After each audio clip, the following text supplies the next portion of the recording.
This year I'm doing an experiment with my garlic. I'm growing in 2 different ways. I've got them planted down in the ground, and I also am growing them in these 43 litre tubs, which I got from Asda and Aldi. I normally grow my tomatoes in here, but over the winter months I tend to leave them bare, and this year I decided I wanted to make use of the space. So I have planted some garlic cloves all the way around in a circle. They're not spaced too great, but I'm not expecting a huge harvest from these. Just small bulbs I'll be quite happy with. They're just spare cloves. So what I'm going to do is I'm going to leave these to grow on. It's November, I've planted them out. They've got quite a bit of growth already.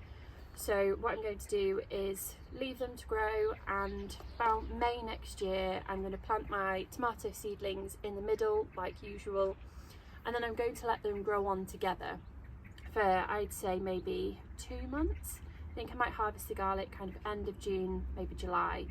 So there will be tomato roots that will spread out, and there might be some disruption when I lift the garlic, but I'm not too worried about it. I don't think it's going to make a huge difference, and any gaps I'll just fill with fresh compost and leave the tomatoes to then carry on growing.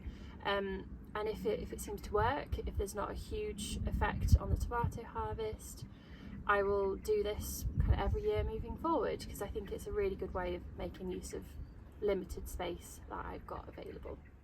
I still have some garlic left to plant, so I thought I would record it to show you how easy it is to start off. I don't change my compost in these tubs at all.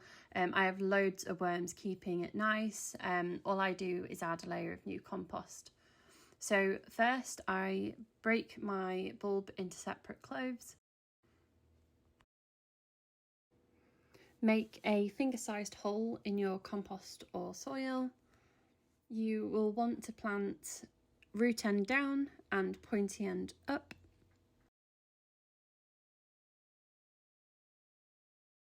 I then cover with an inch of compost.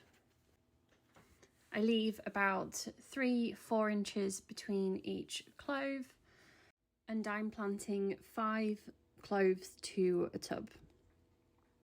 Garlic does best if grown in full sun. It needs good drainage, water during dry spells. Make sure to remove any weeds and harvest when the leaves start to go yellow and floppy. If growing a hardneck variety, you need to remove the garlic scape before it flowers for a larger bulb, and these are really tasty added to a stir fry. So hopefully my experiment is a success, and I'll keep you all updated as I go along. If you've liked this video, please like and hit the subscribe button if you're not already. It would mean the world to me.